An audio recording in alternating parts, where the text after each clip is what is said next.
फूल के मकरंद की तरह, रस में नहाओ फूल के मकरंद की तरह, गूंजे महर्षियों के दियो छंद की तरह। मरना है तो मर गया बिस्मिल जैसे, मरना है तो मर गया बिस्मिल जैसे, जीना है तो जियो महर्षि दयानंद की तरह, मुझे महर्षि दयानंद की तरह। नारी शक्ति वंदन के इस सम्मेलन में अध्यक्षता कर रही आदरणीय अध्यक्षा महोदया, सम्मानीय मुख्य अतिथिगण, मातृशक्ति गुरुजन वृंद एवं मेरी प्यारी बहनों, आप सभी को मेरा नमन। तो मैं अपनी बात को इस पंक्ति के साथ शुरू करती हूँ। भारत के लोगों को जिसने वेदों का मार्ग दिखलाया, भारत माता का वो लाल स्वामी दयानंद कहलाया, स्वामी दयानंद कहलाया। महर्षि दयानंद सरस्वती जी ने बहु विवाह, बाल विवाह, सती प्रथा जैसी अनेक प्रथाओं को पूर्ण रूप से समाप्त कर दिया। उन्होंने सदैव यही संदेश दिया कि शिक्षित बनो, संगठित हो, संघर्ष करो, किस्मत के सहारे मत रहो, ये मत सोचो कि भाग्य में होगा तो मिलेगा, अपनी शक्ति पर विश्वास रखो। कहते हैं ना, सच है जो बात सरे जार सुनाई जाए, सच है जो बात सरे जार सुनाई जाए, एक नहीं हाँ कई बार सुनाई जाए। और ये जो किस्मत है मुकद्दर है मैं नहीं मानती, ये जो किस्मत है मुकद्दर है मैं नहीं मानती, हाँ वही कमाई है जो मेहनत से कमाई जाए, हाँ वही कमाई है जो मेहनत से कमाई जाए। अगर मेरे इन तमाम दलीलों के बावजूद भी अगर अब भी कोई किस्मत और सिर्फ किस्मत के राग अलापते हुए मुकद्दर के घड़े पर बैठकर दरिया पार कर अपनी मंजिल से मिलने की तलब रखता है, तो उसके लिए बस यही कहूंगी, उन्हें मंजिल नहीं मिलती जो किस्मत के सहारे हैं, उन्हें मंजिल नहीं मिलती जो किस्मत के सहारे हैं। वो जिंदगी मौत है जो हिम्मत के हारे हैं, वो जिंदगी मौत है जो हिम्मत के हारे हैं। ऐसा भाव रखते थे हमारे स्वामी दयानंद जी। उन्हीं की बदौलत आज महिलाएं शिक्षित हैं और आज जो मैं इस विद्यालय में खड़ी हूँ, यहाँ तक महिलाओं को पहुँचाने में उनका बहुत बड़ा योगदान है।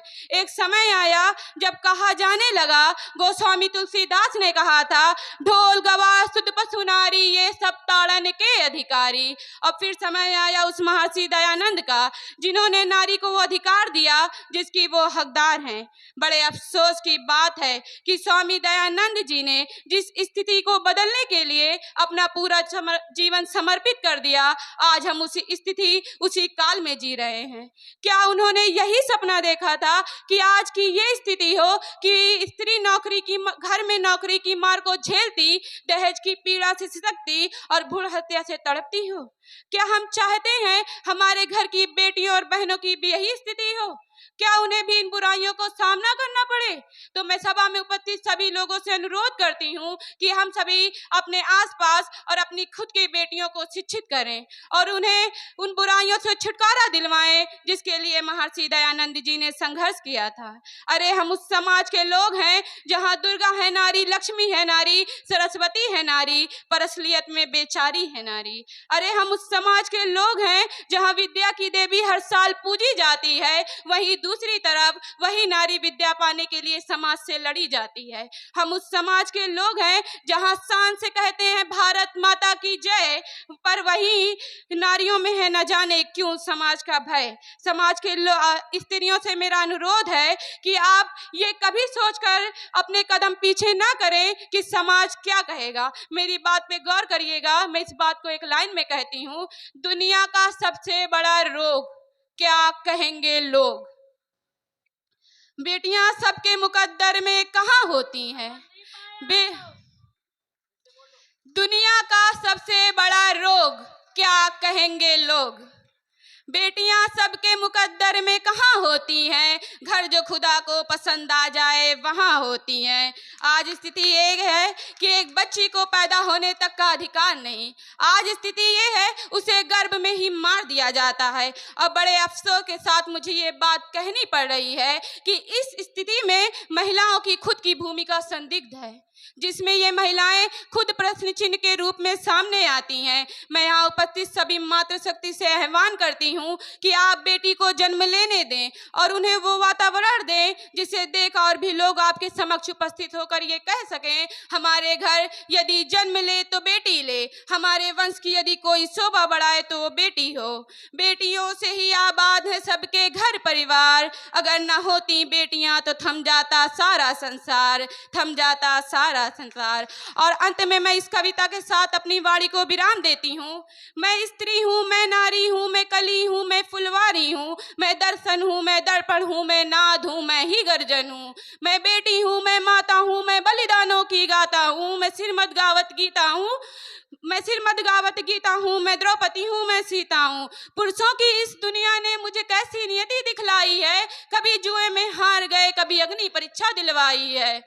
कलयुग हो या सतयुग हो, इल्जाम मुझी पर आता है, क्यों घनी अंधेरी सड़कों पर चलने से जी घबराता है। मैं डरती हूँ, मैं मरती हूँ, मैं डरती हूँ, मैं मरती हूँ, जब सफर अकेले करती हूँ, डर का साम्राज्य बनता है, कोई साया पीछा करता है, कोई साया पीछा करता है। मेरी मुट्ठी बन जाती है, दिल की धड़कन बढ़ जाती है, मेरी मुट्ठी बन जाती है, दिल की धड़कन बढ़ जाती है गरम पसीना माथे पर, दिल में मेरे घबराहट है, जाने ये किसकी साया है, जाने ये किसकी आहट है। इस एहसास से बढ़कर कोई दर्द नहीं हो सकता है, और जो नारी का अपमान करे वो मर्द नहीं हो सकता है, वो मर्द नहीं हो सकता है।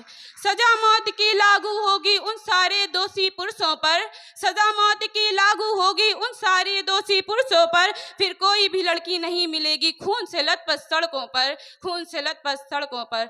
और जाते जाते बस इतना ही कहूंगी, मैं भी घर जाने की जल्दी न करती शाम से पहले, मैं भी घर जाने की जल्दी न करती शाम से पहले, कभी डरती नहीं मैं भी अगर सोच लेती बेटी होने से पहले। तो धन्यवाद, मैं अपनी वाणी को यहीं पर विराम देती हूँ। नमस्कार मित्रों, मैं हूं महेंद्र कुमार और आप देख रहे हैं हमारा YouTube चैनल महेंद्र अवधपुरी, जिसका सिद्धांत है, जिसका उद्देश्य है कि समाज में आजकल की जो नई युवा पीढ़ी है उनके लिए योग, संस्कार, सेल्फ डिफेंस, मोटिवेशन, टैलेंट, ऐसे ढेर सारी विधाएं हमारे चैनल के माध्यम से प्रसारित की जाती हैं। तो हमारे चैनल से जुड़िए, हमारे चैनल को सब्सक्राइब कीजिए और लोगों को शेयर कीजिए। बहुत बहुत धन्यवाद।